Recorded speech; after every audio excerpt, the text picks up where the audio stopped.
Hello दोस्तों, नितिन दक्ष YouTube channel पर आपका स्वागत है। आज की इस नई वीडियो में हम बात करेंगे कि प्रजापति किसके वंशज हैं। मित्रों, प्रजापति जाति के लोग ब्रह्मा जी के पुत्र दक्ष प्रजापति के वंशज हैं। अब बात यह आती है कि यदि प्रजापति जाति के लोग दक्ष प्रजापति के वंशज हैं, तो प्रजापति जाति पिछड़ी हुई जाति क्यों मानी जाती है। दोस्तों, इसके पीछे की एक कहानी है जो कि पुराणों में उल्लेखित है। कहानी कुछ इस प्रकार है। दक्ष प्रजापति यजुर्वेद के बहुत अच्छे विद्वान थे। एक दिन ब्रह्मा जी ने खुश होकर उन्हें बड़ा पद दे दिया।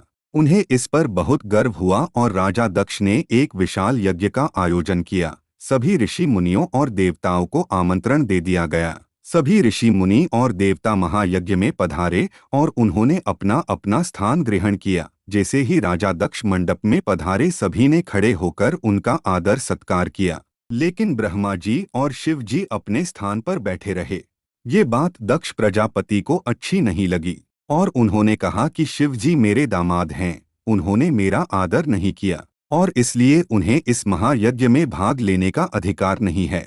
शिव जी ये सब शांत भाव से सुन रहे थे, लेकिन नंदी को ये बात बिल्कुल भी अच्छी नहीं लगी और उसने कहा, हे दक्ष, तुम्हें अपने पद पर गर्व है।